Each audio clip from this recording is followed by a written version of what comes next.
Well, good afternoon, everybody. Welcome to councillors, mayor and councillors, staff and members of the public. Thanks to see you all here today. I'll just open with a prayer that we use at this meeting. Heavenly Father, we come to you today asking for your guidance, wisdom and support as we begin this meeting. Help us engage in meaningful discussion, allow us to grow closer as a team and nurture the bonds of the community. Fill us with grace, Lord God, as we make decisions that will affect the ratepayers, all our citizens, staff and stakeholders of our district. And continue to remind us that all we do here today, all that we accomplish is for the pursuit of truth, for the greater benefit of our people and the Tararua. We ask for these things in your name. Amen.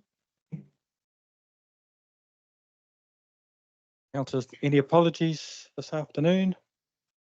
No apologies, thank you. In public forum, we have been notified that sorry. Councillor Franklin, if she's not online, I'll put an apology in. Sorry. If Councillor Early is not online, we will motion on Mayor Trace and Councillor White. All in favour? Aye. Thank you. And public forum, we've been notified that Linda and some of her supporters. Linda, are you keen to address us today? Just come and have a seat up at the front. Thanks very much.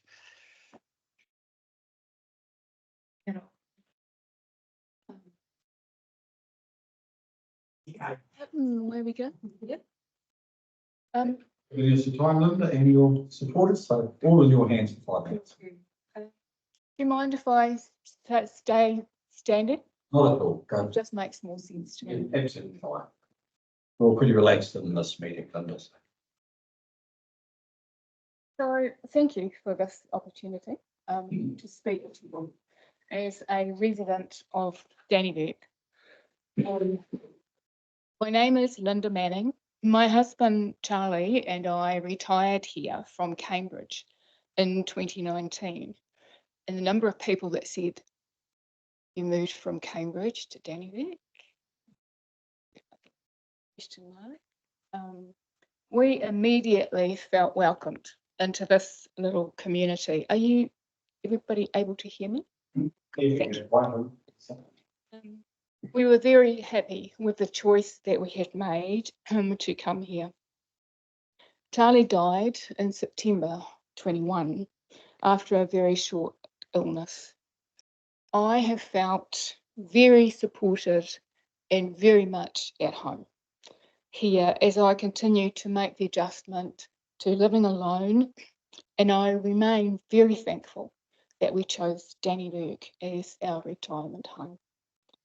My reason for speaking to you today is in regard to the proposed fluoridation of the water supply. Firstly, I wish to acknowledge the workload that you have and to express my appreciation for the immensity of the responsibility that you carry on behalf of this community. I want to emphasise that what I am about to say is not intended to be disrespectful, nor in any way a personal attack on any individual person. I address you collectively as the Tararua District Council. You have been elected by this community to take care of the water amongst all of the other many and varied tasks that you have.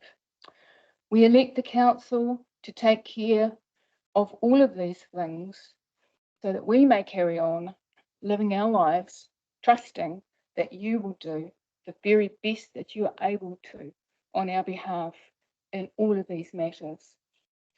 None of which is more important, in my view, than the provision of clean and uncontaminated drinking water. As our council, part of your role is to advocate on our behalf to central government, which is why I have been shocked and dismayed to learn that you are willing to add fluoride to our water supply without first consulting fully and openly with the people that you are elected to serve and to represent. The reason that you've given for this lack of full and open consultation is that you have been told by central government that you do not have to consult with us, the people that you represent, the people who will be drinking the water that you plan to fluoridate. The government apparently passed a law that does not require you to consult with your community on something as critical as adding a very controversial and, yes, toxic substance to the water supply. I'm here to tell you today that we, the people here who represent a much larger number of residents of Dannevirke, do require you to consult fully and openly with this community. I am curious as to why the government is afraid of public consultation on this matter. Why they had just threatened you with a fine if you did not comply with what we now know was an unlawful directive. Why are they continuing to pressure you right now when the full and final outcome of the court case regarding that unlawful directive is as yet unknown? In your project document, this colourful piece of paper, you have listed the public as one of your key stakeholders. I wish to point out to you that we, the people of Dannevirke, are the key stakeholder. We have elected you. We pay you to serve and represent us. And we are the ones who will be swallowing the fluoride that you propose to put into our water supply. The New Zealand Bill of Rights states that I, along with all New Zealanders, have the right to refuse a medical treatment. Is fluoride a medical treatment? If it is not a medical treatment, what is it? Your status update states that all agreements with Ministry of Health and suppliers are in place. What about the agreement with your number one stakeholder?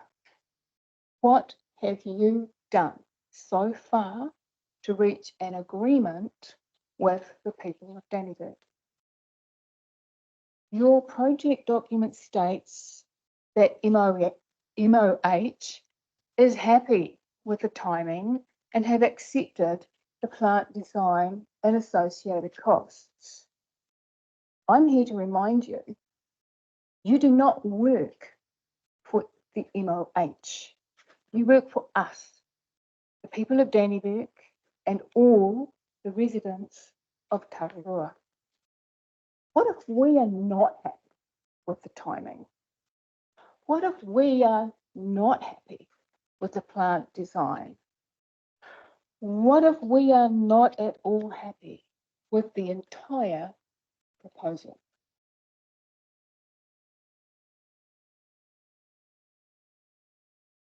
Many, if not most, of the residents of Dannevirke remain unaware of this project that you've been quietly going ahead with without proper and comprehensive community consultation. Your project status update states that the only risks associated with this project is a truck turning bay and the risk of penalties imposed by government. I remind you that the threatened penalty is not an instant fine. You know that they would have to take the council to court before any fine would be imposed. I also want to point out to you that other councils around the country have put things on hold while they wait for the final outcome of the current case against the former Director of Health. I hope they are also waiting for the further release of data and findings regarding the efficacy and safety of fluoridation, which we all now know is very different from what was previously believed about this substance. 45 years ago, I myself was giving little white pills to my children because I believed I was doing the best for them. The science has progressed, and we now realise that there are some very detrimental side effects from swallowing fluoride. Not much either. I don't have pages and pages, it's okay. Your document states that there are no new health and safety items to be reported. Are you not totally overlooking the giant elephant in the room here? What about the risks that are being revealed on an almost daily basis about fluoride? Are you aware which data MOH is relying on to push this medical treatment on us? Science once told us that thalidomide was a safe and effective medication. Doctors used to advise soldiers to smoke in order to protect their lungs. Coca-Cola was promoted as being good for health and well-being. It's a good thing that science makes progress, and it is your responsibility to keep up with the latest data, to be fully informed about fluoride, to be fully aware of all of the risks that have now been revealed and continue to be revealed. You are charged with a responsibility to ensure that the people who will drink, cook, shower in, and otherwise use the water that you supply are fully informed with the latest data concerning all of the risks associated with this product. In closing, I want to urge you, fulfill your moral, ethical, and professional duty to the people of Dannevirke. Do not be bullied by central government on this issue. Delay the next steps on this very questionable project. Consult your community by facilitating and allowing full and open discussion. Let no one be prevented from speaking directly, publicly, via local news media outlets and on local social media platforms. Just an aside to that, the local Bush Telegraph put a stop to a conversation that was begun about fluoride. I have been banned from the local Facebook pages. Scary little old lady that I am. I've been banned. Let all of the information regarding fluoride be fully accessible to your key stakeholders, namely all of the people, Dannevirke and Tararua. Thank you for listening. I have attached articles here that I have emailed already, and forgive me, I think I have missed 2 councillors' names off the email, so I'll go home and I'll check on that. I would really like you to take the time to read through, and I'll leave you a copy of this, and to listen to what is being said on those very up-to-date informative videos. Thank you.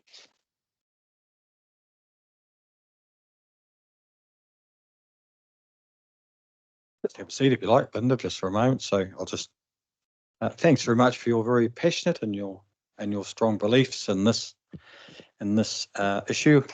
I think it was back in our last meeting, November, that you was it November, October, November you attended here, which was really good. Just I think all the councillors and ourselves are well aware of the position where we appreciate that the law was amended in 2021, which put all the responsibility back, took it off the councils and put it into the Ministry of Health, into the Director General, and he then chose the next group of councils, 22 of us, with the money that had, and directed us to proceed. So we're all aware of that, and I think we are specifically around this table, and the team is very aware of the 10,000 daily fine of $10,000 and the 200,000 if we were convicted of a breach of that. So these are all matters that we are aware of, and originally when we got the Director General's notification, the CE did bring it to us and it was discussed and we proceeded. The sheet that you see at one of the project sheet has turned up this year, maybe last year, but certainly only just this year is one of the projects that we have put into place to progress with. The staff have commenced engaging with contractors. Our General Manager of Infrastructure did say, Hamish here has indicated to me that should things change with the government, should this appeal reveal any changes to the view or the government's position, then there's nothing to stop us putting a halt to that. We're in a position to do that, but at this stage we're carrying on as we've been told to, appreciating everything you've said. So that's where we are right now, exactly where we are. And I guess we will probably continue with that unless there was an appetite amongst councillors to change that view. But that's we've listened to you, and that's just where we are right now with those sheets, and that's part of many of the projects that we sit in there, and they'll take their course. If there was a change politically, then we can stop that. All the funding that's going towards this project comes from the Ministry of Health, but there will be some costs going forward to ratepayers, and the management of that. So that's just the position from where we are right now, Linda. Thanks. But councillors, perhaps I'll just ask any other councillors if they have any comments or like to ask Linda anything. Councillor Peter. Chair Kerry. Linda, very well spoken, very well done. Yeah, I guess we probably feel a bit the same as you in many respects, but our hands are somewhat tied, as you well know. I guess watch the space.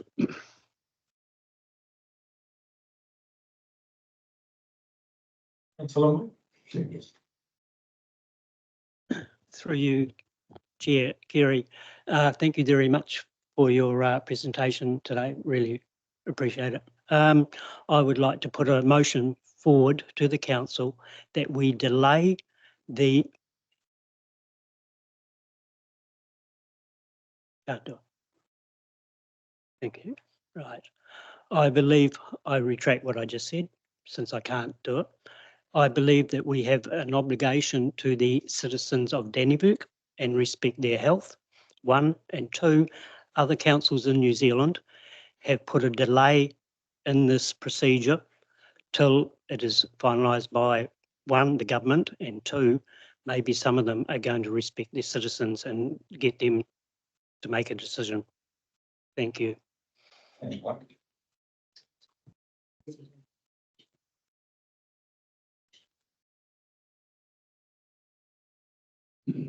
I think just Councillor Mike, if it was to be a motion in respect of that, it would need to come with, yes. Yeah. For council to make a decision. So it would need to be a more formal process in another forum than this. other than off the floor today. So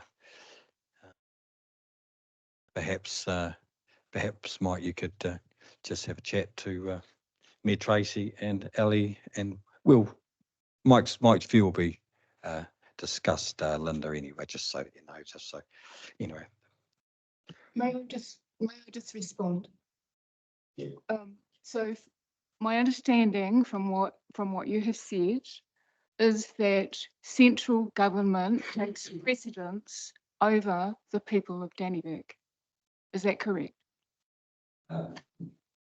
The central government's legislation affects everything we do, and we're certainly under that, Linda, and many of the things we do. Unfortunately, there's a lot of things we do that we wish we didn't have to from legislation. This might be one of them. I mean, we haven't actually tested that view around the council, although perhaps when we considered the Ministry of Health letter, we did to an extent. I think we did, but is unfortunately the legislature is sitting above the district council in most cases. One more comment from me and then I'll disappear. You know that government sometimes makes bad laws, don't you? And that government does not always act in the best interests of the people. I think the council needs to keep that in mind. Thank you. Thanks very much, Linda, and we all appreciate your passion and your beliefs, and obviously we will have another discussion. Just leave that. We'll just leave just leave that there. It'll be great. Thanks, Linda, and thanks for taking the time, and to everyone who supports you.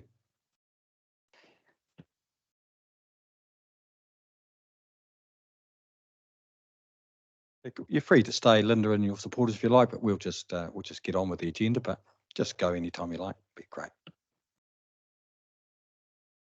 Councillors, we will thank you for that. Any notification of any other items up on the agenda? Either we'll move on.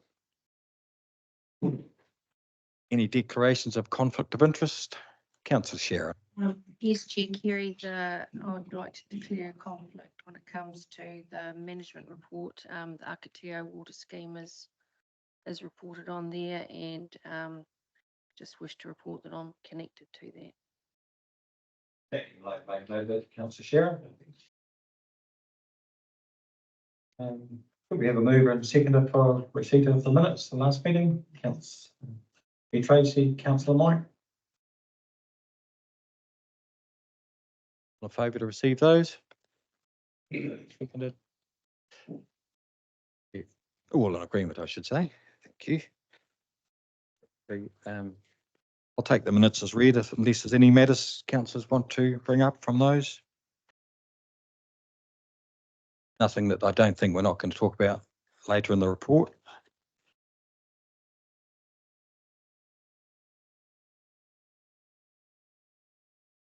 Councillors, I just would like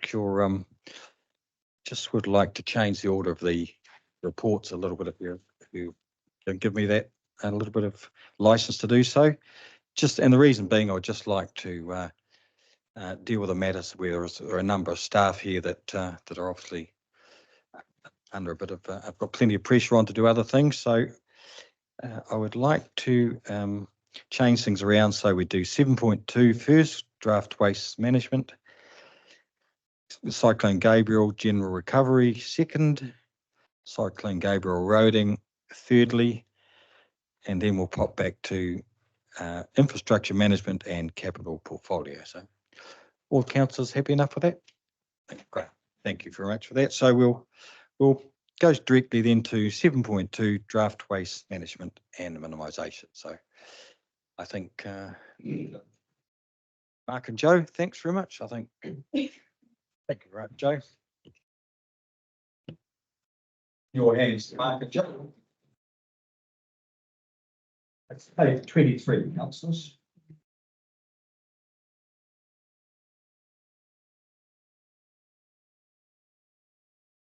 Thank you very much, Chair Kerry. What I'd like to just go.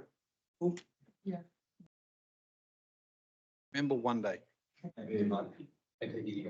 Um, So, Chair Kerry, I'd like just to run through this in brief. This is part of our process in regards to the adoption of our waste minimisation management plan.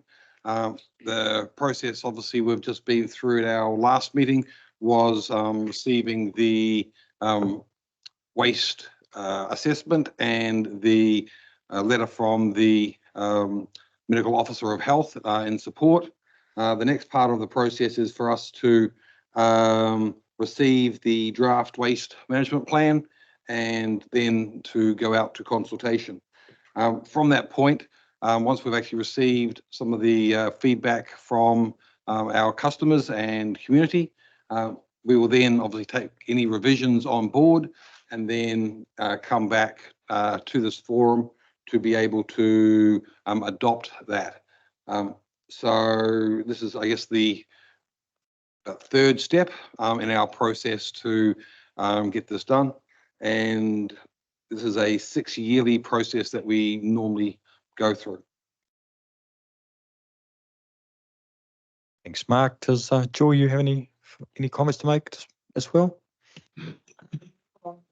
Been taken along the journey with this, but yeah, I've actually been part of the transfer station side of things. So yeah, I'm been part of it and kept in the loop, but yeah, I've been focused elsewhere. Thank you for that. Councillors, we've had the report and I think we've all been part of this process too, of course. Any comments, or should we just move on to the consultation process? If so, we've run a seconder for this to happen as to the recommendation. Steve and Mayor Tracy, all in favour? Against? Carried. Thanks very much, Mark and Joy, for that. Thank you very much. We'll move on to Cyclone Gabriel. Is it on here, maybe? Back to the roading. Perhaps we'll go to the roading first. If we go, councillors, to 69, page 69, roading recovery. Oh,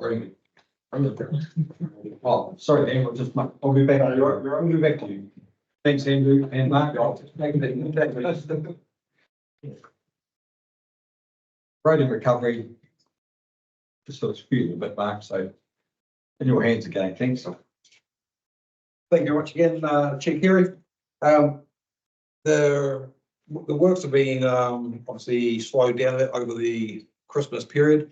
One of the main things we're actually tracking, and you'll see in the report, is the expenditure profile. And what I've actually done is I've taken that expenditure profile back a few years just to show the frequency of events and actually show some of the scale that we've actually been dealing with in this last 12-month period.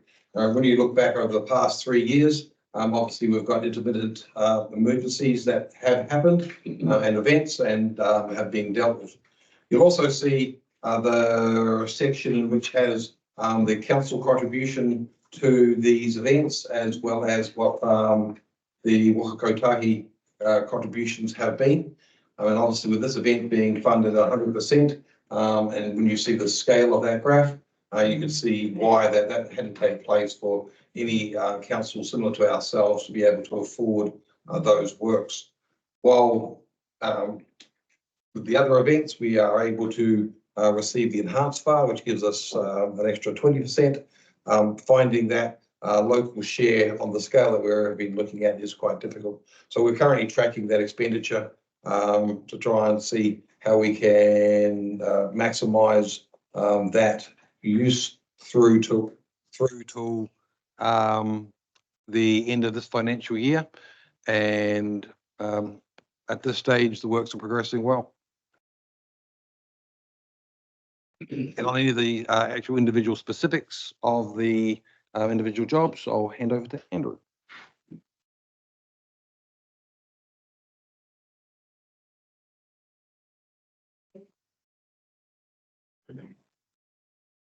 Yeah, so obviously we're in the summer months now. One of the, I suppose, critical construction periods we've got in the roading space.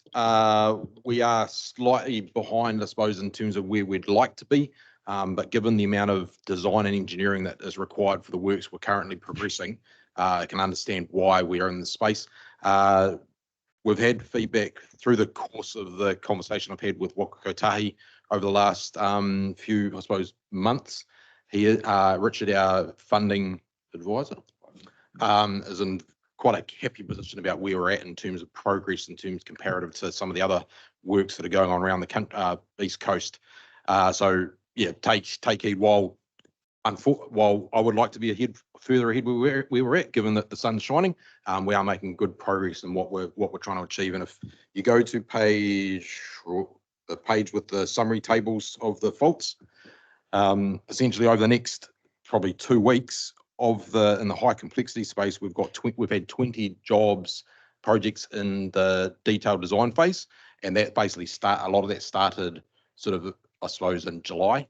We're progressing these are the key jobs that we need to get done essentially before winter, which will lead to, if we don't get them done, will lead to further deterioration. So our focus has been right now to push them forward. Some of them had to have a few design revisions back and forward to make sure we're getting the best outcome for the project, as opposed to just, I suppose, throwing some basic repairs at it and then walking away and then the next storm coming through. So of those 20 jobs, we've got about 8 that are progressing into the construction phase in the next 2 weeks, with contractors lined up to progress through them as well through our contractors panel. So yeah, our focus has been largely on high complexity works to date because of the amount of design that's needed of them, but we are now rapidly progressing the medium complexity space as well, with a bit more resource coming into the Alliance to assist us in that space.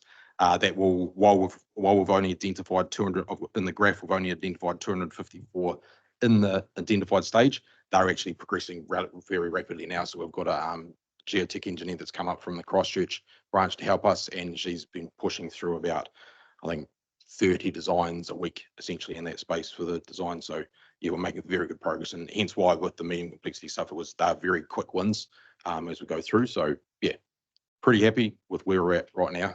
Like I say, always want to be one small step ahead, but I think that's just the nature of what we've got in our team, pushing to try and get the best we can. So Thanks, Andrew. Mark, I'll just take a couple of questions from Deputy Erin and then Sharon. And Thanks, Chair Kerry.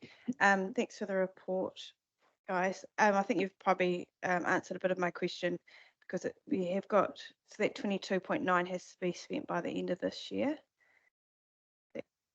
It doesn't have to be spent, sorry, through yourself, Chair Kerry. It doesn't have to be spent by the end of this year. It will carry over. The issue is that when it does carry over, at this point of time, the 100% funding drops off.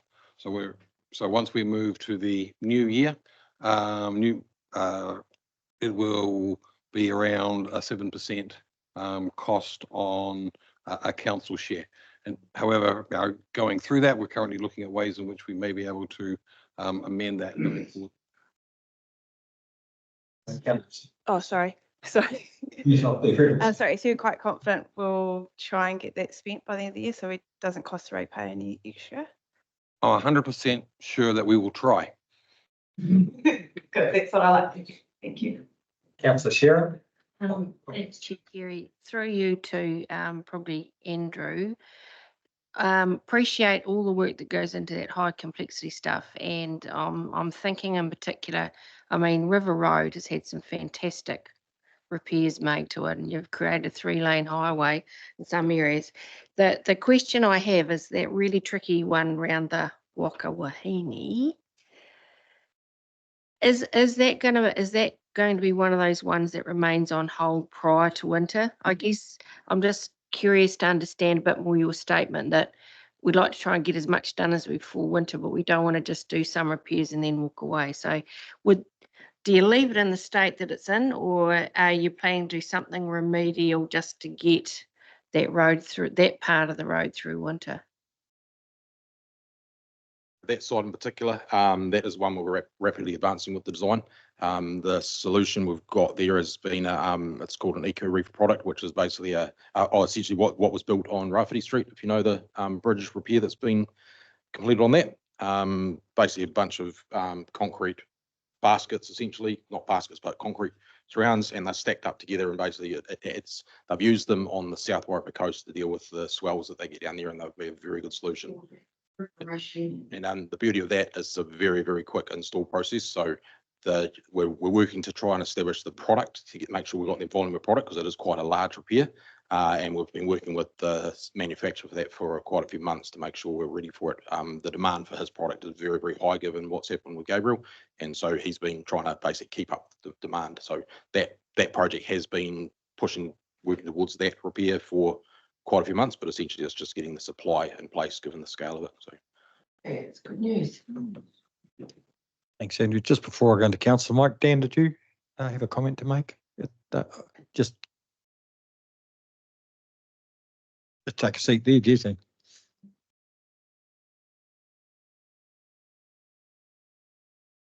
Just on in regards to your question around the what doesn't get spent for this financial year. I don't know whether Andrew will just touch on it around the fact that we are talking with Richard Ashman around trying to keep that at 100% subsidy if it rolls into next financial year.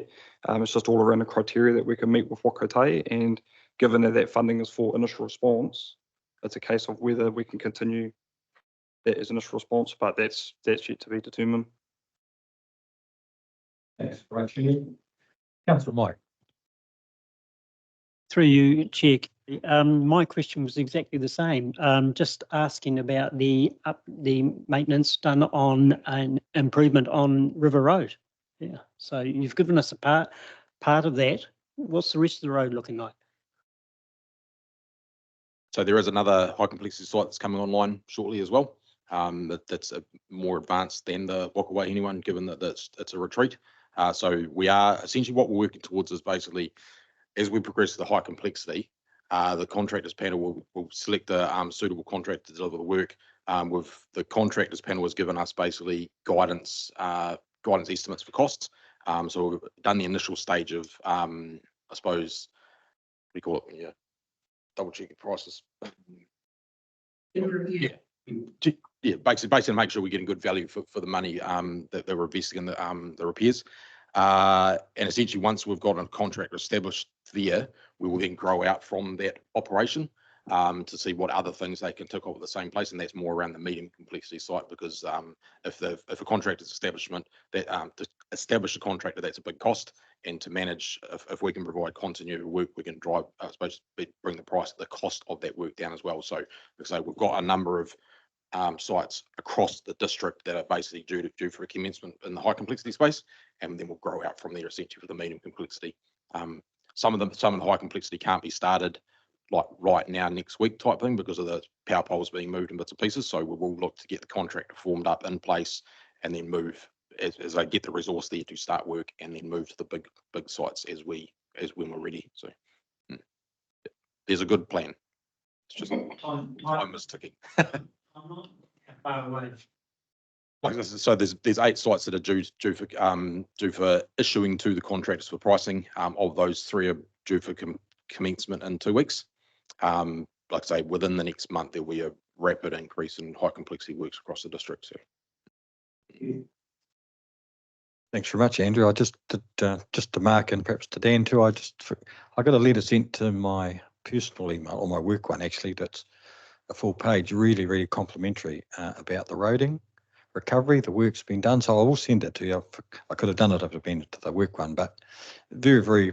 We get a lot of emails that aren't quite so good, but this was very, very complimentary about the speed, the standard, and the quality of the work. So just thought I'd let you know that in open forum. But I will send the letter on to me, Tracy, and to you both. So yeah, so thanks for that. Any further discussion on this paper of councils? Great. No. Well, thank you very much, Mark, Andrew, and Dan for that. We will just go on to the. If we can just go on to the recommendation 1 that received the report. Mover, Councillor Sharon and Councillor Erina, all in favour? Thanks very much, gentlemen on the roading.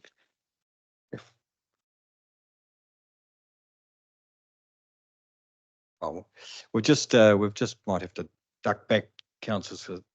We've put Don on the spot. We caught him by a surprise, so we'll just move on to the infrastructure report. If that's okay with councillors? Page number, Mike, is number 7. Page 7, we'll get in Hamish's hands. I'll just, we'll just go to, just get myself sorted. Steve and I'll just get sorted out. Page 7.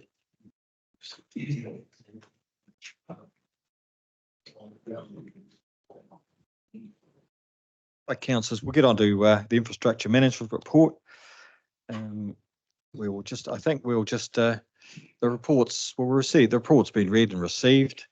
I think there's quite a lot of stuff in here that needs some discussion.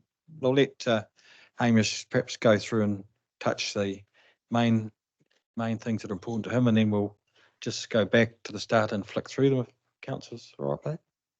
Right, Hamish. Thanks, Chair Kerry, and appreciate the time to talk through what's a fair bit going on in that infrastructure space. We do have the team in the room, so I won't be stealing their thunder. I'll let them talk to their respective parts. But yeah, in general, very happy with the way roading's performing. Things are going well. I've just had a recent audit that's shown really great things are going on. It was last week, I think it was, wasn't it, Dan? National body came in, compared us to other RCAs around the country, and we got some really good feedback, and the team did really well. So that the results from that will be coming through one of these sorts of forums in the near future. So that was really good. Solid waste is doing really well as well. Things are going well at the transfer stations, and we've seen that in some of the stats and the numbers and things improving across the board. And poor Roger has been fighting fires a wee bit in the through water space. So we've tried to bring a lot of that to light in this report. So we'll talk through some of that detail. Let the transport guys have a quick chat about the maintenance and renewal stuff. Yep. So I'm just touching on renewals. So we did have a few key projects that started that we spoke about just before Christmas with the 2 roundabout projects, which has sort of been the sort of key high visual sites. So with the first roundabout on Steer Street, that's being completed as far as getting the asphalt down and the speed hump in place. There are a few signs in that do need to be put up, but that won't affect traffic any further. So we're not looking at any further closure there. And the roundabout is currently progressing at Victoria Street, and that is actually ahead of schedule as far as having the 4-week closure in place there. So the asphalt's been laid. It's just a matter of getting the speed humps completed, so that we can also look at opening that back up to the public. Rehabilitation, so still working on River Road. So yes, there is a lot of emergency work sites happening out there, but there's also the quite a large earthworks / rehabilitation site, about 5 k's from the Route 52 intersection. So all the earthworks has been completed on that. So we're just now working through the pavement works on there. Reseals, so we're 25% through our reseal program. So we're making good progress there with the intent to complete it by the program by end of March, while we make most of the good weather. So we can get that out of the way. As far as the maintenance goes, so with our seal pavement maintenance, the team are still just finishing off the pre-reseal repairs so that they don't delay the reseal team, and then they can start looking at the high priority faults that are around the network and get those completed before winter. And the team are also looking at our drainage renewals. So we do have quite a lot of drainage renewal budget to go through. So we'll be looking at doing a lot of culvert renewals between now and winter as well to obviously build that resilience outside of emergency works funding with the rest of our maintenance work. Just touching on the recovery side of it, so you will see in the report I do have our budget categories with what the budgets are, what the year-to-date spend is, and what the forecast spend is for the year. Andrew did touch on the recovery spend and the fact that we may be looking at an underspend against the initial response, but as mentioned earlier, we are talking with Wako Tahi around trying to continue that at 100% FAR going into the next financial year. But just to put in numbers to that, so last week we did have our 1-year anniversary since Cyclone Gabrielle. January year on year, our estimated spend against recovery works was about $5 million.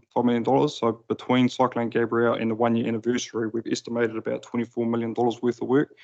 So it's essentially been over 4 times the amount of work that we're essentially geared up to do.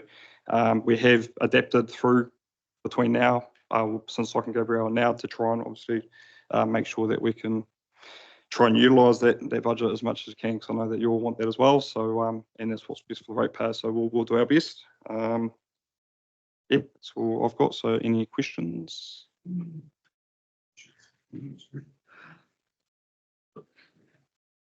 I've got to touch on the safety side of things. At the start of the year, I attended the start of the year safety briefing that the Alliance does. And it was incredibly good to see the way in which it was put together, rather than having externals come in and talk to the staff about safety. And they had some of their own staff actually stand up and go through. And one of them was, quite a horrific incident that one of the staff had actually had to go through.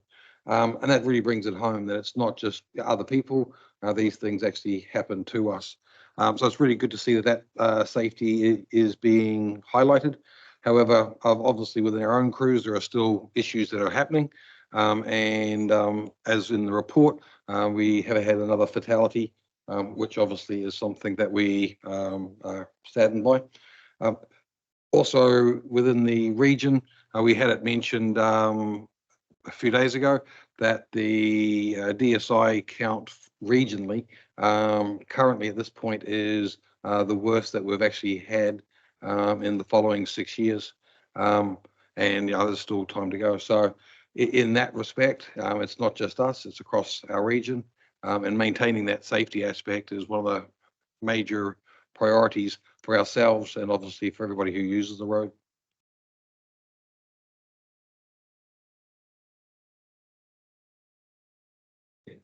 Thanks, gents. I guess just open the floor for any transport related questions before we move on to Three Waters. Hamish, I just would like to say, mention myself and perhaps other councillors that I do appreciate the chart on page 10, or this is the chart regarding major works and the money, the spending. That was really good. So I think we'll be appreciated carrying that on. It's really that one page visual on that big stuff was great. Thanks, Dan and Mark. Yeah. Thanks very much. We'll move on to the next part of the report. Hamish, Three Waters. Invite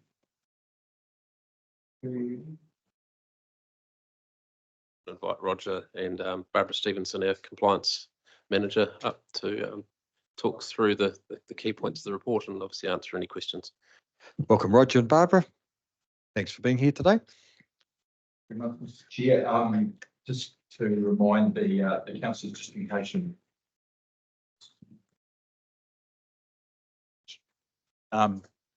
Just so the councillors are aware, this is Barbara Stevenson. She's the compliance manager. And as you probably have noted, there's a few compliance challenges that we're facing. So I've just asked you to join me to be able to ask any specific questions that you might have. Well, as you know, over this month or so, we've had a number of challenges in the water area, and I'm sure there's a multitude of questions about those. However, just to highlight a couple of things where we are, or a couple of areas where we are making progress. So we're really pleased with the work that Eugene has been doing with the electronic monitoring program, and that's going to significantly enhance our position to provide information, especially to some of the reports that we're now required to provide to the likes of Te Mata Arawai and other organisations. There's been some really good work completed at the Pahiatua water treatment plant intake. We've had some real challenges there, especially with extremely low flows at the moment. And a number of people have commented that the Mangatinoka River is probably at its lowest that many people have seen. And so some great work has been done there, replacing a pump and also resetting the intake so that we can draw water when the river, more effectively draw water when the river is really low. And finally, I'd just like to highlight the DAF, so the new piece of equipment we have at Dannevirke.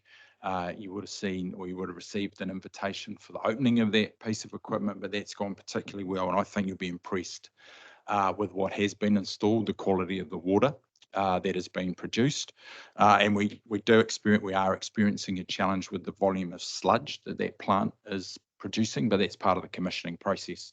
So you'll get a brief on that next week for those that are able to attend that opening. In terms of some of our challenges in the last month, or since actually since late last year, we ran out of water in Akatio, and you would have seen the report that's included there. And we've just received some feedback from the Residents Association, which is also helpful.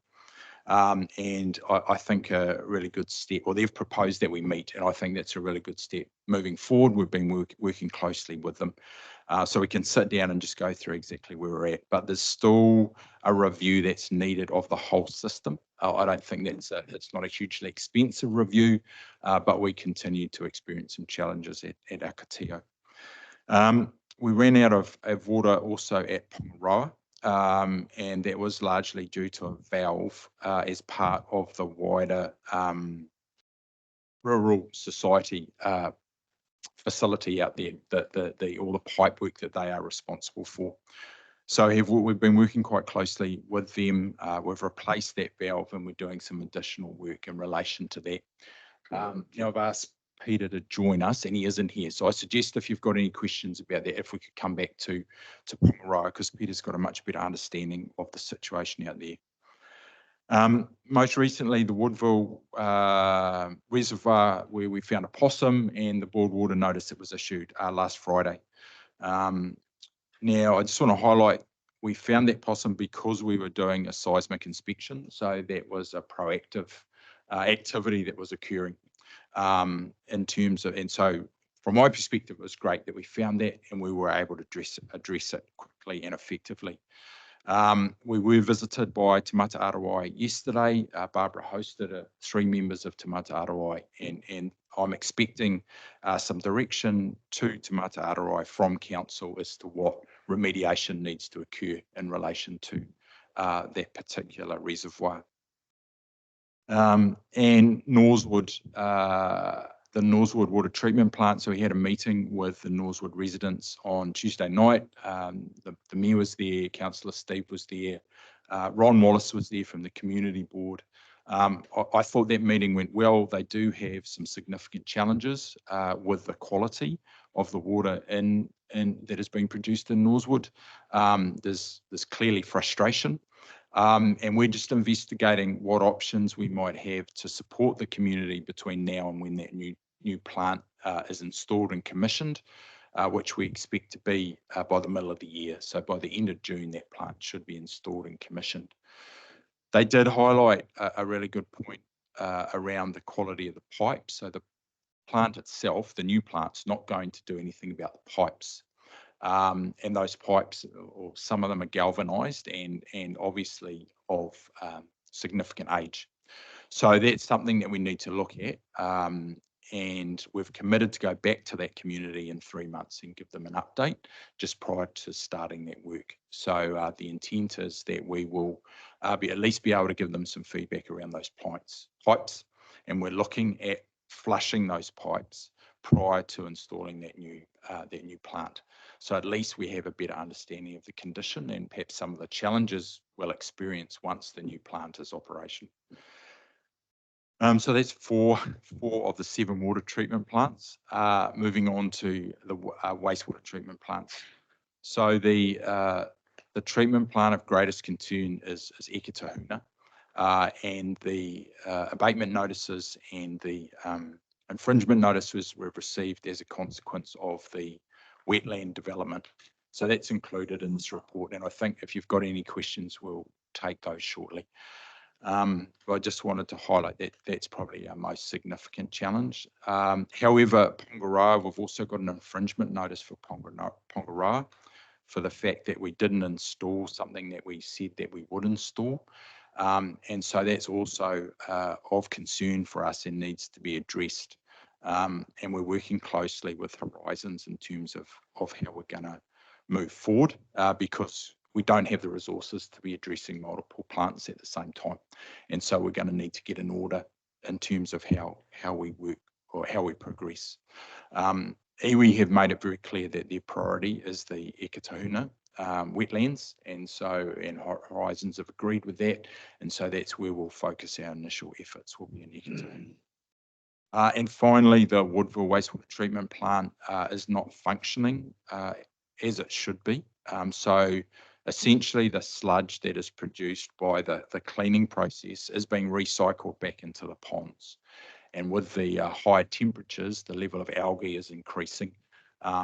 So you will see that one of the options is to close, or the option we were considering is to shut down pond 2 and to put that sludge all back into one pond, so it's not being recycled through all the ponds. However, though, we need an aerator to effectively do that. Otherwise, the odour is going to become unacceptable fairly quickly for the wood, well, at least the residents close to the water treatment plant. And we don't have enough power at the site to enable us to operate an aerator. So that's just another little challenge that we're going to have to deal with, to look at getting an aerator down to the vicinity of that pond so that we can shut it, and then just to help us manage the treatment plant until we can put in a new process. So I thought it was just best to highlight the key challenges in both the water treatment plants and the wastewater treatment plants. I'd like to close with just highlighting what I believe are our priorities as a Three Waters team. But before I do that, I suggest we just open it up for any questions, and perhaps if we just move through, if you're happy, from page 11, and if you've got any particular questions about anything on page 11, we'll deal with that and then move through onto page 12, 13 and 14, if you're happy, Mr. Chair. Councillors happy with that process?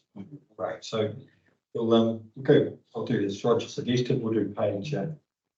And Councillor Scott. Yeah, Kerry. I'll just start at the top on water management. So you have weekly water meetings around the supply and demand for water in each of the towns. And I guess that's something that's been front of mind, having been through some challenges in the past over summer. But just wondering what those reservoir levels are now. Like, we're seeing that Mangatinoka River is low. What are the restrictions, or where are we situated in all of the reservoirs at the moment? Are there any concerns? There's no concerns at the moment. There's no concerns at the moment. So we're looking at 4 key factors. We're looking at the level of demand. We're looking at stored supply. We're looking at river levels, and we're looking at weather. So those are the 4 considerations. And at the moment, we've now got a big screen in our office out at Oringi, which shows the level of all the reservoirs. So that's been monitored essentially all the time, and I think Sharon's seen that.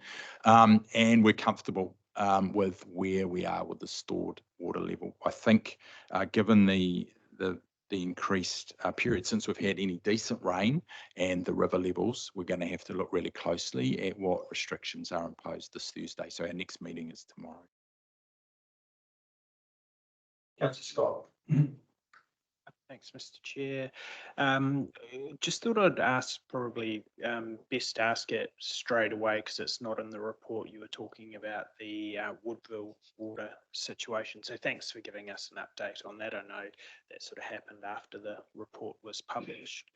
I just wanted to double check, although you've given us some information now, is the intention to provide a full report on what's happened into the next management report? And I guess in particular, there's been, which you may have seen, some comments from a former staff member on social media making some claims. So it would be quite good to just make sure that we have a full rounded understanding of what occurred. And just before you answer that, to thank the team, by the way, for how quickly, once the possum had been discovered, how quickly everyone jumped into it, how smooth the delivery of leaflets were, was a real pleasure to see. So thank you for that. But yeah, just want to double check that we will be getting a full report. Yeah, and thanks very much for that acknowledgement. Yes, definitely a full report will be coming, and I suggest we wait until we get the report from Te Mata Arawai as well, so we can include that, and then you'll all be very clear on what they've directed us to do. it's nothing sort of out of the ordinary, I don't think, Barbara, but just a few things that we need to tidy up around our water safety plan, and also just to ensure that we have adequately hardened both the reservoirs in Woodville. So we've done our very best to ensure that we won't have any more rodents visiting that particular location. Good. That's good to hear. Or any other location. Just on 4.4, the Dennyburg water supply intake, just wondering if that can be shared in some comms. That was quite a talking point at some times, just around that intake line. It'd be good to share that work's been done and there is no issue there. Do you want to do that through a Bush Telegraph perhaps, or just social media, or we can have a chat about that? Yep, certainly I've noted that. Just while we're here, I did have a note on that one myself, Roger. So it's good to see that you've got some experts having a look at that. But Roger, since we were concerned about the levels, the intake levels that had dropped up at the intake there, we weren't able to abstract so much as we wanted to. Has that changed? Look, it appears like it's not so bad, the intake chamber and stuff itself, but has there been an increase to levels on that, the intake? In terms of the increase of the level of water at the intake itself. We were at a dropped off to. Yeah, it had reduced. Yes, it had reduced, and Derek, I think, was a bit concerned about it. We'd got down to well less than our consented amount to take, and we thought there was some problem. That's the reason we really looked into it, didn't we? So has that returned to a comfortable level, or? I can't answer that question. I'm not sure off the top of my head, so I'll just need to investigate that. I think, as I understand, we're still experiencing some challenges with the intake. So, and we're just discussing that today. We may need to do some removal of some gravel up there to try and enhance the flow of water into the intake. But I'd need to clarify and come back to you on that one. Through you, Chair Carey. Just a quick one on that, Roger. You said you got the screens now was showing the amount of water in the storage side of it. Going forward, will we also have that opportunity to see the actual intake levels, which is probably what we're saying now, with the smarts going forward? Are you talking about the river level itself, or what exactly are you referring to?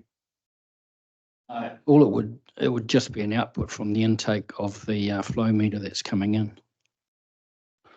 Yes, we're installing a new flow meter at the top at the intake of the Dennyburg impounded supply. So that's part of the work that's being undertaken at the moment. In turn, on your graph in your office, you'll see the actual, the volumes, no? The smarts, yeah. No, not on the screen. So the screen's focusing primarily on the storage itself. So treated reservoirs and the storage, Akatio, Pahiatua, Woodville, etc. We've only got so much room on that screen. So and from our perspective, that's the biggest concern, and that's where immediately notice if something's not right in terms of the feed of water from the intake right through to the reservoir. So yeah. Councillor Payton. Thanks, Kerry. Yeah, Roger, would it be possible to have a weekly email, like a Monday morning email of storage situations for the 4 towns? Used to get it another year. If you'd like an update, we can provide an update. Though I must admit it can move significantly very rapidly. So I don't know how much value it is. So if we have a power outage in one of the sites, that can drop quite markedly. What I'd suggest then and like to do is invite you to come and have a look in our office. So if you come and have a look next time you're O-ringing, come in and see the screen, and it'll immediately give you just an appreciation of the situation and what's happening within the various reservoirs continuously. And that goes back over, is it about a month? I think we're showing about a month on the screen on all those reservoirs. So you can sort of look back and track what's been happening. So if I can welcome you to come and have a look at that, and then we can talk about, you know, is there really value in providing that information? I'm just not convinced that there is. Yeah. Okay, yeah, well, initially anyway, I'll see what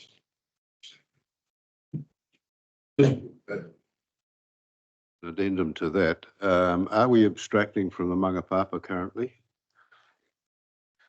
Yes, we are, but we're supplementing from the dam, the Woodville Dam at the moment. Yeah, so we're not able to draw enough water because of the low flows in the Mangapapa. Getting some. Yeah, we are getting some. Yeah, I think it's, Ivan mentioned yesterday, it's sort of 8 or 10 litres a second, but just not quite enough to meet demand. Anything else? Shall we move on to page? I think it's page by page, perhaps. So, gee, sorry, just Pongaroa, do you want to, Peter's here. I knew the mayor had some questions around Pongaroa, and perhaps others do. Could we cover that off at this point? Thanks, Roger. Yeah. Eddie. Thank you. So you would like an update on what's happening at Pongaroa? So the AVG filter should have routine maintenance every 10 years, and that hasn't been probably done for 15 years. That's where you go in and replace the sand, essentially, and that it's a giant cylinder tank that has sand in it, and the water soaks through, essentially. And that's quite a bit of effort because it's in such a difficult location up in the Puketoi mountain range. So that's the major issue at the moment for them. And there has been several issues over the past year regarding water turbidity, making it through to the plant site. So that sand filter is meant to do the job and take that edge off the water and reduce the turbidity. It hasn't been, and that's been quite a difficult situation for the plant and operation with the small filters getting clogged, essentially. Yeah, so a little bit of maintenance required. How it works in practice is that Pongaroa has its own depreciation reserve, much like housing does. So it's set to one side. Every year, about $10,000 is put into that reserve for renewal works. That hasn't got a budget specifically against it because there's not a lot of planning that goes into when large items need to be replaced. So we usually come back to council and say, is it possible that we can utilise this reserve, please, for this renewal work that needs to now take place this year? Yeah, Councillor Sharon. Yeah, thanks, Chair. Can you just clarify for me, please, Peter? Is council responsible for the maintenance and doing these things that haven't been done? And do we then on charge the Rural Society? Because it's indicated here that TDC is completing it on behalf as they're not adequately resourced to undertake this work. So we might have the skills and the gear, but do we on charge that back to the Rural Society, or or is that coming out of that reserve you were hinting at? So yes, so the contract that council has is with an incorporated society, and that represents mainly the rural users, but the urban users are still there. The interesting thing is when we built the plant site, we increased the complexity of that system dramatically. So at the time, we drafted a new contract which would separate out control of the plant and to source, and that would become council. But the rural would remain in the auspices of control of the incorporated society. That contract was not signed because of the change in the whole three waters, and the committee of the incorporated society weren't that relaxed about where things were headed. and wanted to essentially hedge their position. They are much more comfortable now to actually address that. But in practice, what we have been doing is watching over that full line up to the top, because it is a more complex system, and certainly the plant site we have the control and access over. In terms of the funding, so every year we rate, it's in our rates. The management contract pays a certain amount over to the Incorporated Society each year. That is for the purpose of them doing day-to-day maintenance, the small stuff, as opposed to these bigger projects, which was always seen to be a renewal requirement. The Incorporated Society, prior to expending renewal work, would always come to us at council to first request that funding be made available and clarify how it was going to be funded, whether it was going to be them or us being the reserve. And because the number of transactions a year are very minimal, you're talking 2, maybe a year that this was affecting, that's why it was manageable in this manner. Oh, thanks, Peter. Councillor Peter? Kerry, I'm not sure that I got that right. So what you're saying is that the start of this scheme, the intake and initial treatment through a sand filter, is council's responsibility and cost. Weren't they clever? Because it affects the whole scheme. It affects each rural household as well that picks up on that scheme. What's happened, I guess, but it seems a bit odd. We take on that responsibility. But anyway, so what's involved with this sand? How big is it? A new one on a truck? We had them priced up at about $250,000, so no, we're not going to replace them. It's a steel tank, and it's had quite a bit of work done on it 7 years ago. Something like $65,000 was spent on it, and so it's okay in itself. It's the sand that's within it.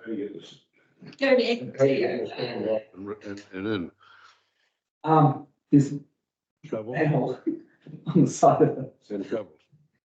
I think they're just drained. What's the cost of doing that? Sorry. Don't know we want to have a debate on. It's operational. Councillor Steve? Yeah, I was just going to, because it's just like the one when I renew my sand and my filter at home in my swimming pool. It's just a desiccant, but it's not, it's operational. I don't think it's.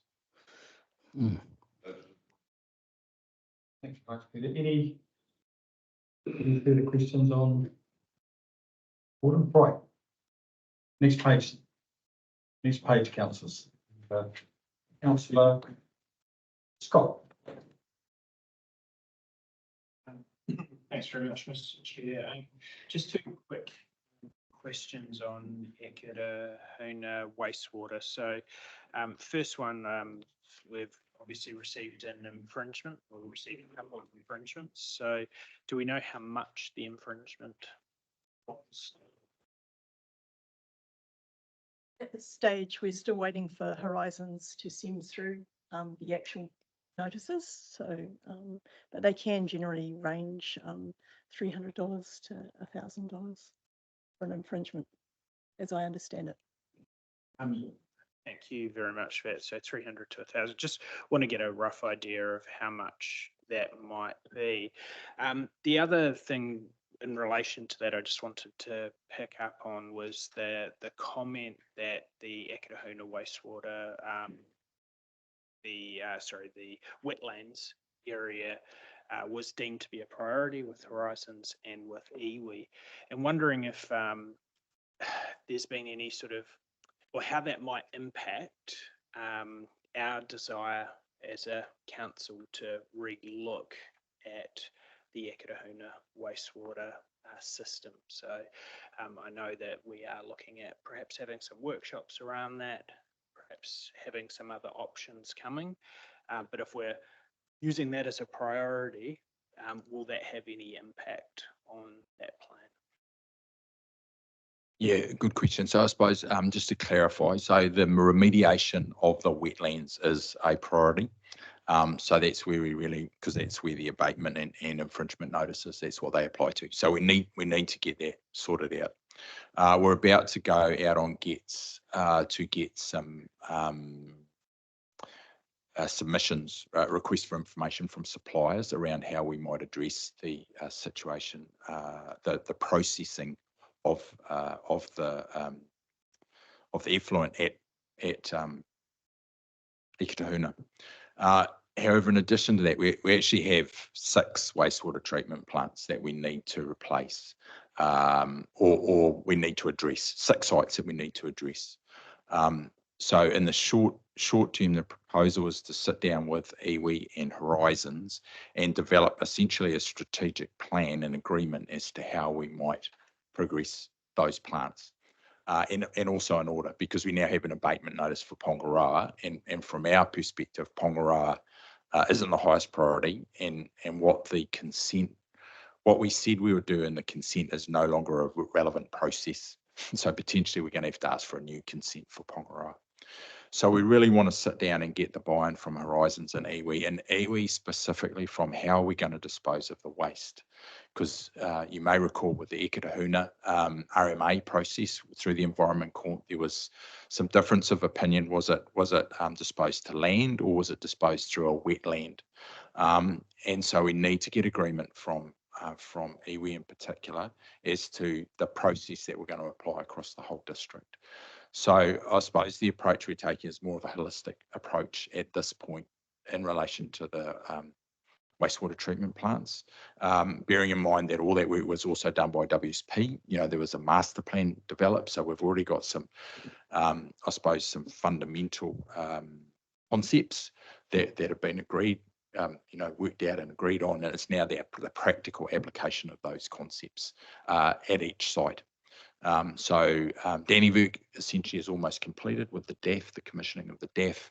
We're confident and we're progressing with a DAF at Pahiatua. That appears to be the right process, so we're moving with that right now. Eketahuna is the one with the big question mark, but as you've heard today, Woodville is also of concern, and as are the smaller ones, so Norsewood, Ormondville and Pongaroa. So it's that holistic approach. I hope that sort of made some sense. And then we need to come back to council. So we need to develop that strategy. We've got a wastewater expert who's also going to assist, a guy, Hugh Ratsey, who's supported us. So he specialises in wastewater processing. He's supported us with the DAF here in Dannyburg, and we've been really pleased with how that's worked. So we'll get that team in. We'll work out our strategic approach, our priorities, get agreement from Horizons that they're happy for us to take that approach, and then come back to council and say, this is what we've come up with. Are you happy with how we proceed? Thank you. And just when you do come back with that information, I guess what's really helpful for us to understand the number of connections, having gone through the process with Eketahuna for 254 connections and seeing the millions and millions of dollars that are required, I think it's a conversation that we need to understand at the start, because by the time that process is through and the Environment Court says, yes, here's your consent, I look at that, having to have those works completed within 18 months, that was just, in my opinion, never achievable. So I'd appreciate just knowing what connections are in Ormondville, Norsewood, Pongaroa, in the smaller towns. Thanks, Tracy. I must admit, councillors, I just, in this subject, I did drag out the 2015 to 2045 strategic plan for wastewater. It was really interesting how the world's changed from when we did that, when the council did that in 2015, but we then did another strategy in 2022 before this council. Then we did a major WSP report that talked about all sorts of things just prior. That was in August of 22. So there's lots of information which you've probably had a browse through, Roger, I'm sure, but there's been a fair bit of strategic work that sometimes, I think a lot of it's possibly, other than the WSP report of August 22, which which talked about transportation of wastewater all over the district, and you did touch upon it here between Northwood and Ormondville, as if we had adopted it. I never thought we actually ever got around to adopting that, but it's in here as a possibility, isn't it? But anyway, just a comment more than anything at the moment. But I think everyone's quite happy with the approach at the moment, councillors, wouldn't it be? Yeah, so thanks, Roger. I'll just make two comments. One, part of the reason for this approach is if we do have to go back, let's say we have to go back for a new consent for Pongara, if we've got Horizons and iwi on board and we're all agreed, then theoretically that's going to be a much smoother process and hopefully a much less costly process. The question around Ormondville and Northwood hasn't been decided. That was what was proposed. So again, I think we need to look into that, the viability of that. But I'd just like to mention here, I think the other critical consideration is sludge. So we are rapidly growing our volume of sludge that we have to dispose of. The waste product from the water treatment plants, and we also, wastewater treatment plants, and we also produce some sludge in the water treatment plants as well. A much smaller volume, but equally we produce it. And so that's a critical consideration in this whole picture is what is our strategy going to be holistically in dealing with that? Because it's horrendously expensive to truck and dispose of. And so we've also started some conversations with iwi around whether they might be interested in partnering with council as to how we might most effectively dispose of that material in a way that is culturally accepted. So there's that factor, and the other factor I'd just like to mention is the I&I, the inflow and infiltration, and this is where the huge cost comes in our plants, because when we have these adverse rain events, the volume of water can increase. Marcus tells me from sort of 10 to 15% times the normal volume of water that the plant's got to deal with, and so you're spending a whole lot of money on a huge plant for 4 or 5 times a year or whatever it is. So we as you would have seen in here, we're developing an I&I management strategy, because if we can reduce that I&I, we can significantly reduce the cost of the plants, because the plants don't need to be so big. So as you can see, there's a whole lot of interrelated factors in this situation. Tracy? I guess in asking, and you brought up the master plans, actually, I think it's conversations that we need to have. I don't want to see us going and applying for individual consents when we need to be looking at it as a whole. One of the challenges that we've got, if I think about Ekirahona, you've got 254 connections for $100,000 worth of compliance and monitoring, and none of that's going away with the current regulations. So the more we can either pipe or have some sort of master plan to make this more affordable. Otherwise, I am concerned about that. And when I look at the length of the consents that we're getting going forward, so it's about having some of these other conversations. So I think, to give some consideration to that master plan, and I'll dig mine out. I know Three Waters is now changed to local water done well, and we're all sort of in that holding pattern, but just keeping that sort of at front of mind, because otherwise it'll become unaffordable very quickly. It is now. Certainly, Tracy, the WST report, that the sludge was a huge issue in those reports, and we were scared about the costs of then, and probably worse now, really, Roger. But I think, councillors, this approach is probably the best way to get Roger and Hamish to come back with these things, and then I think we will need to convene a bit of a think tank and a strategy across all the plants. Is everyone sort of pretty much happy with that approach, Roger? Sure. Okay. Right. Carry on, Roger. So any questions on, we'll click over to the next. If we go through to page 12 and 13, that's already on the row we've talked about. Oh, I'm sorry, I do have a question. Yes. Thank you, Chair Kerry. Just I'm pleased to see what a formal warning actually looks like, Roger, for Pongaroa. But I talked about this at the committee meeting last week and indicated to them the background to it.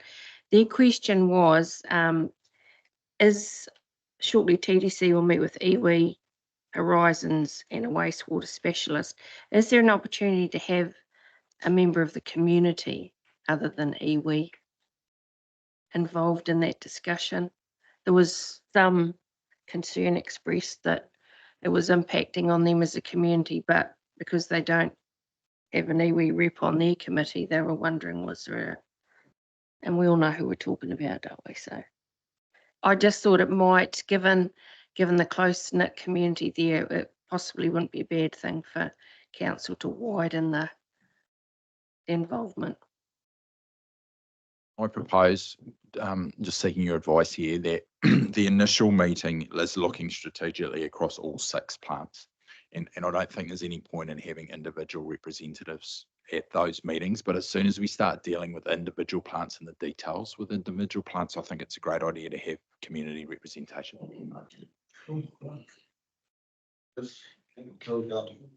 That's page 14, page 15. Those what we talked about. Page 16. Just make a comment regarding to Akatio. Councillor Sharon did receive some documentation from Mr. Greatbatch, which you've got a copy. But I think the fact we might now hold, we haven't received that officially. It's just been given to myself and Roger. But I think if we're going to have a bit of a community catch up, which seems to be the right way to go at some stage. Yeah, Tracy. Chair Kerry, I did commit to a review of that at the Ratepayers Association meeting, so would be appreciate being kept in the loop of that so that we can true to what we've committed to. This comment was only coming this morning, so given to Roger and myself, so we'll no doubt we'll get together and work out a plan for communication with Akatio and get together. Everyone happy with that? Oh, sure.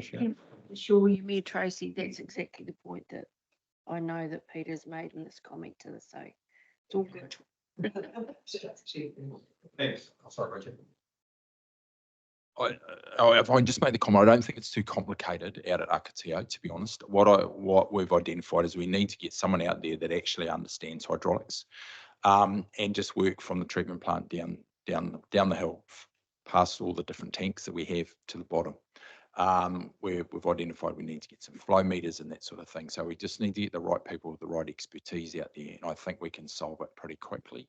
Our board in our room indicates that we're managing to maintain those upper tanks full consistently, which is what we were struggling to do before. So we've had about a week or so, 10 days, where they've remained full. So I'm reasonably confident we'll be all right for the fishing competition, I think. Yes. Yeah. Yeah, for the fishing competition, well, we better be, otherwise we'll be in trouble. But yeah, but it's really doing a complete review of that whole process, from top to bottom. And as I indicated, I don't think that's going to be hugely expensive. It's just going to be little bits and pieces that need to be tidied up, or valves that need to be replaced because they're outdated and things like that. So hopefully that provides some reassurance to council just around where we're at with Akatio. And just there was a part in the regulatory role around water tanks in the bylaw. Are we also following up with that action somewhere in the system as well? Yeah, I've spoken to James about that, and thank you for the reminder. We need to draft a letter and get that out, and perhaps we can do that as part of our meeting with the support of the community. We can just get that letter out, because I don't think there's a lot of people that are in that. Well, anyway, we can get the community to support us in just implementing the bylaw. Thanks, Roger. All right, on page 17, page 18, patrol. Right. We'll sort of finish that, so should we duck on to Dannevirke impounded supply? Is that where we are about now? Yeah. Dannevirke impounded supply, page 118. Do you want me to comment on it, or? Yeah, we've had a meeting. We had a meeting last week with Tonkin and Taylor, and we're expecting the geotechnical report this week, the end of this week. So that won't be a final report. In that there's still a number of questions to be answered. So they're gonna tell us what questions have been answered, and they're going to tell us what questions have still to be answered. There has been a disconnect between, well, anyway, definitely myself and Tonkin and Taylor, in that I was expecting that they would do these investigations and then come back to us and say, this is what you need to do. However, the way they saw it is they would feed this information into the detailed design process, and as part of that process, they would identify what the solutions were to address the various geotechnical concerns. So we've said to them, hey, listen, that's not workable for us. We need a detailed report that indicates exactly where we're at, what still needs to be done in your opinion, and then we can make a decision about what we proceed with and what we don't. So I'm very pleased that we now have a commitment that we'll have that report this week. I see, Roger, you've now got a project officer from WSP on board with you, have you? Yeah, that's correct. Primarily to deliver the clip tanks, the pre-treatment capability, and also the additional reservoir to ensure that that's delivered and delivered smoothly. However, what she's actually doing right at the moment is she's doing a review of the whole program of works independently, because she hasn't been involved and has some particular expertise. And then we're looking at getting some key people in the room with certain skills, dam specialist dam individuals, earthworks people, all that sort of thing, to then review what our options are. So we've sort of got an opportunity just to say, hey, listen, are we still going down the right path, given, and the key driver for this is cost. Do we still have to do what we initially thought we had to in terms of this full remediation? Could we do a partial remediation, given the information we now have around the stability of the dam? Is there significantly less required, because we now have got almost 6 months, we've got over 6 months in some areas of data of that dam. It's still been inspected visually every day. We review all the data daily. So there's all this information now that just is painting a picture around the status of that dam. And so on the basis of that information, what choices does that give us? Thanks very much for that, Roger. Councillor Mike? Through you, Chair Kerry. Just the Tonkin and Taylor report, I expected it way before now, the integrity of the banks. I thought we would have had that final, and they could have put their reputation on those banks and what we could or couldn't do with them. And so we still haven't got some information. It's really taking too long. Thank you. I agree completely, and we've made that point to Tonkin and Taylor. Yeah, that's on the dam, it's fine, we'll just flip over to page 19, and I think that's solid waste. Thanks very much. Yeah, thanks, Roger, really appreciate your over.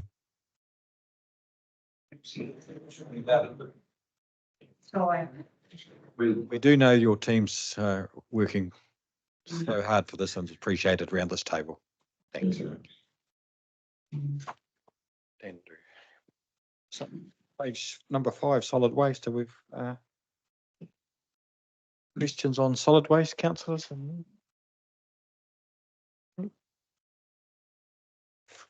Councillor Scott. Thanks very much, Mr. Chair. I was just having a look. Sorry, I was just having a look at page 20, just where it's talking the recycle drop-off centres and the illegal dumping, and the kind of comment there that there'll be installations of new cameras and that should help combat that. Just wondering when they are likely to be installed, and if there is perhaps a thought if it is going to take a while to get sort of the proper cameras installed if we can at least get temporary ones up. Temporary ones are cheap as chips, but it's obviously quite a cost and time to be dealing with this dumping. Chair Kerry, yes, so it's certainly something Joe's working through. We have a bit of a challenge there because the logical place to put it is not on that property, so it's on a chorus building. So there's negotiations going on there, and we want to keep the camera safe in some ways because we've had a few stolen. The behaviours. We don't want to encourage those types of behaviours, and we've certainly seen it in other transfer stations. So Paitoa has finally calmed down now that we've had a camera in place that's given us some results, but we've had to put it very high up on a pole. So it's those sorts of challenges. Andy, yeah. Thanks, Scott. Councillor Peter. Kerry, I'd just like to comment on the advertising on ZB Radio currently with the military theme. I don't know whether others. And I'd just like to ask the question, is that anything to do with the increasing number of ex-military staff on council? He's not here. Have you not heard the? Oh, it is quite good. Basically telling you to do the right thing, how to separate out the, your lids off your, no lids, no tops, no rubbish. Oh. No, it is, it's directed at Tararua. It's got Tararua District Council at the end of it. I listened to it, I thought, oh, right you are. That would come through you, Chair. That would probably come from Nigel and the other 4 military men in this room. I think we can pass the question on to our comms team and ask about it and let you know. Thanks, Councillor.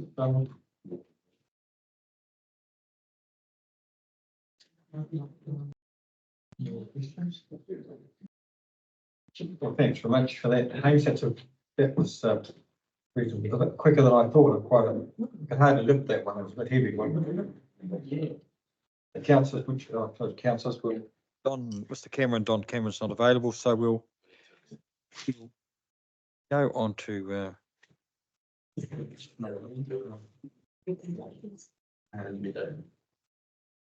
you would do that. Yes, sorry. Yes, we better do that, Hamish. So if we'd get a mover and a seconder to go the recommendation. So Councillor Mike, Councillor Noma, all in favour? Thank you. And we'll just back on to page 67, the recovery.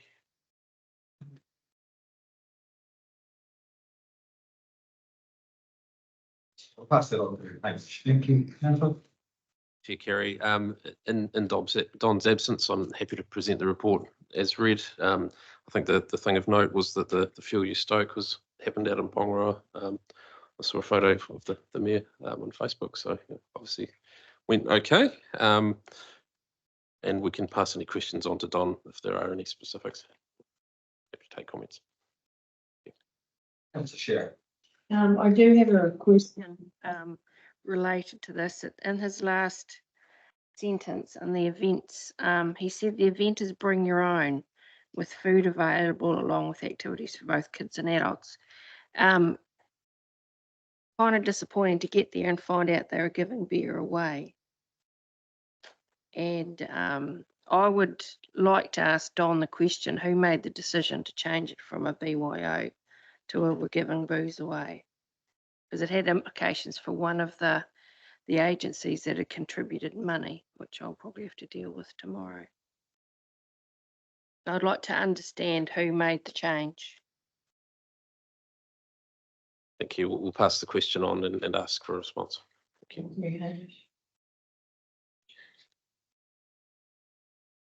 Just a question, Hamish, for myself. I'm sure Sharon probably answered, but the river cleanup at the bottom of the report, that'd be Akatea, would it? Oh, the river cleanup, sorry. Akatea River, Hamish or Sharon? We did a beach, it wasn't a full cleanup, it was just, they created 3 access ways and they got money from, the iwi contributed towards doing that. So the beach still has lots and lots of stuff on it, but I don't know what the river cleanup's referring to. Possibly a guitar, but that's not the end of the world. I think that would be Herbertville, to be honest. Yeah. Might just put that aside and ask Dom next time round, shall we, Holmes? Yeah, okay. Thanks, councillor Stokes. Council, there's no more questions, so we'd like to move on second for that report. Thank you. Councillor Mike, councillor Steve. In favour? Aye. Thank you.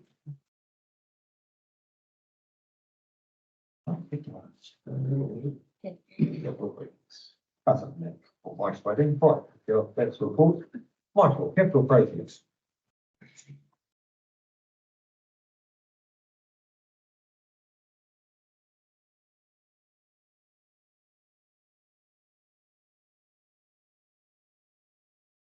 On your hands, Mike, thanks. Portfolio report, Page 53, councillor Mike. If we take the report as read, Mike, you go through and touch on anything of relevance, and then we'll get some questions from council. yeah, for sure. Right. No, thank you, Chair. So I won't go into too much detail, I suppose. Based on that, we've discussed a fair amount of this already this morning. What I will highlight though is just from the portfolio status there that you can see that we've indicated that the portfolio as a whole is in a green status.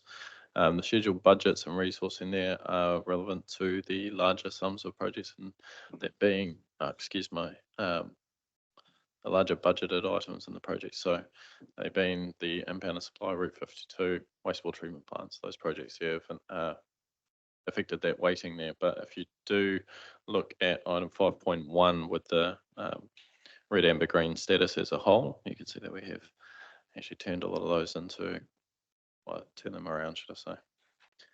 And I'm happy to answer any questions on the main part of that report and then step through each one individually.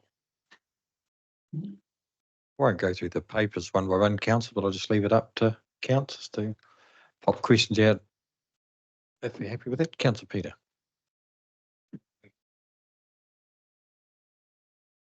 Oh, sorry, bridge, $2 million. Is that the figure I see there? Who's paying for that? Sorry, we could jump onto the project sheet then. Just get Andrew to pop up. He can bring you up to speed with that, councillors. If that's okay, Mike. Yeah, thank you.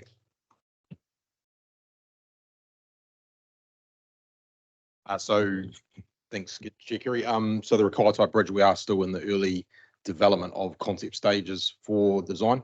Literally, I'm sitting back here writing the request for proposals for the contractors that we're bringing on as design build.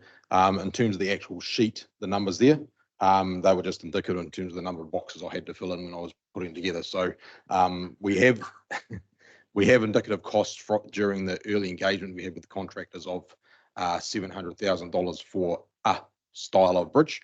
But I've left it a bit open just in case there's a bit of headwind that we need to build in there. So like I say, still very much to be confirmed, and the RFP that we're putting out is very much what's the best solution you can offer for this space. But $2 million is, I won't swing that past NZTA. So no, it's just a number on the sheet right now because of the number of boxes that I had to fill. So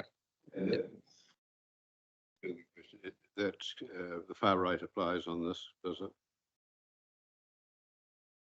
Yes, I've had confirmation that the 100% FAR will apply under emergency works, subject to being able to get the thing moving the side of most of this financial year. Tracy might just add a bit to that too. Just going to double check in there. It is a big gap, even when you go drop below, you know, from 800,000 to 1.5 million. I'm hoping that you'll bring that back, you know, because that's a large chunk of our funding. If that's sort of getting up there, I know your indicative costs are lower than that. And the other one that I was going to check is the consent covered in that emergency works funding as well. Yeah, so there's a few moving parts. So what we've presented to the contractors is there's 4 design options we're working towards, and that hence why the budget range. One is a refurbishment of the existing abutments, which essentially would see just the bridge deck put on place. That could be quite a relatively low cost exercise. We've also requested a low bridge option as well, which is where the old Ford was placed downstream. Given it's a shorter bridge, it's going to be less cost to build. We had a little bit of hesitancy during the early contractor engagement phase around that option, mainly because I think they were trying to, well, in my personal opinion, it's kind of they were trying to pitch an easy build new bridge across the thing. Plus there's 2 other options that we're considering, which is an elevated structure just from the flood modelling that we've done as well. So there's 4 options we're considering, and they have a range of cost, hence the cost. What's the other question? The consent was working in the regular. So we had a fair bit of consultation with the Horizons Regional Council on it through our voting stakeholder meetings, as well as the local iwi. Things are looking favourable in that space. Given it was an existing structure, it is bordering on maintenance and upgrades of it. Plus, it's also seen as a Section 330 works as well. So it will, if Blake essentially is working very hard to confirm that before we get down to the path. But we're pretty happy in that space with the consenting side of things that we've got with regional council and that. So yeah, everyone's on board essentially to get this thing moving, in my opinion. So. Thanks, Andrew, for that. Councillor Scott, thank you.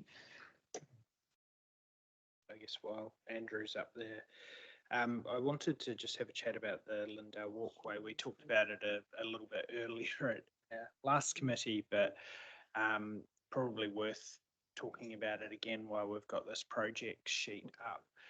What are the risks that we might have a direction change with NZTA Waka Kotahi on their funding? And I guess the reason why I asked that question, is it seems to be quite a clear direction from the new government, and particularly the new Transport Minister, to be deprioritising non-vehicular sort of transportation when it comes to these funds. And I see we were up at the project, and I'm probably a little bit fearful that we've just walked down this path before, no pun intended, but that we don't end up in the same situation. So just really keen, we're at the agreement stage, but can we just get something signed? Move it to the next. Yeah, move it to construction. Not want to steal Mark's thunder on the Linda Trail, so if I could invite you up, mate. It's got some good news for us here, Mike. Mark and Mike. Thunder or lightning? So, Chair Kerry, I received an email today from the Alliance in regards to the continuation of the work. I expressed some concerns because obviously with them carrying out the work for us on the Lindale Trail and actually tying it back into the work that they're currently supposed to be doing from the roundabout through into Woodville. The project has been discussed of that being carried out as one whole project as part of the revocations of us taking on that section of road into the future. We've had a couple of conversations with them. I've had very favourable conversations regards them doing it at their cost for us, which is great. I just would like a piece of paper with that written on. I received an email back today in regards to that the timelines for the Woodville section is still on track to be completed by the end of this year, as in financial year.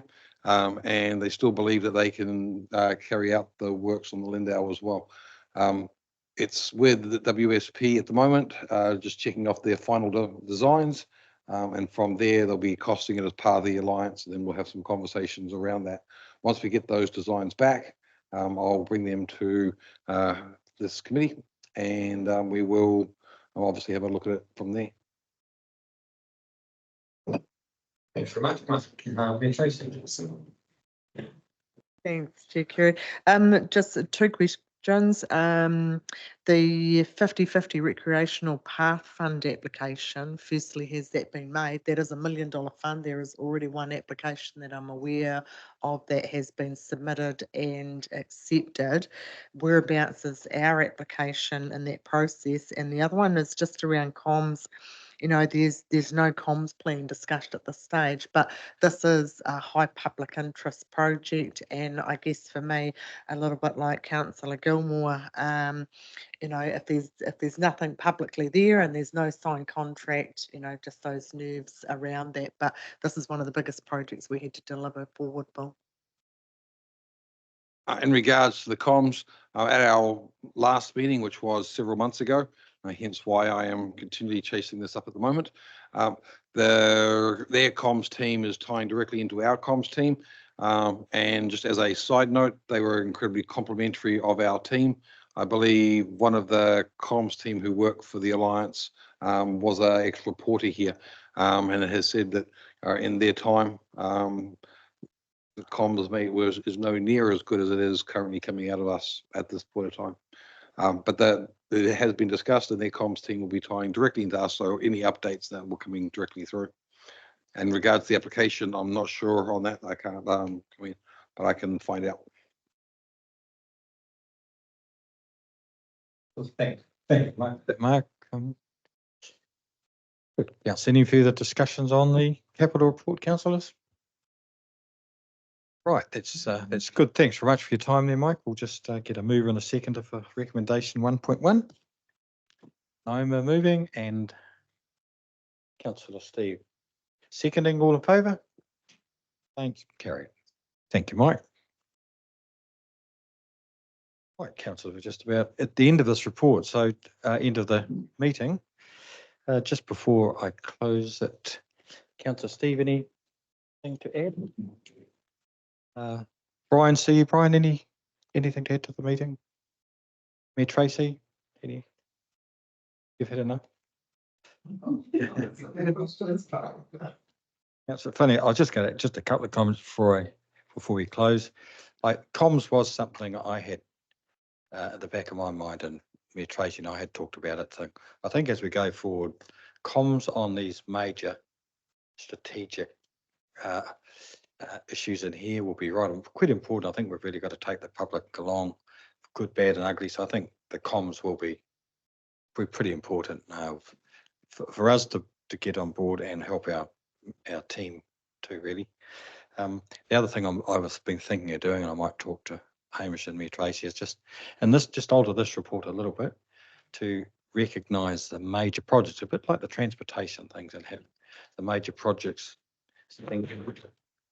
sitting here as an action plan with some dates and things, and just so we can bring them up as we go along, flick them off when they're completed. So that's, I'll come up with a bit of an idea, and I'll have a chat to you all about that, but just to try and get this report and get this meeting a bit easier, but just make it a bit more visual too, so we don't have to go over old stuff, but keep an eye on the stuff we talked about like today. Make sure we keep ourselves on track, and also the team. So that's enough for me. So thanks, councillors, staff, and everybody else. We'll close this meeting.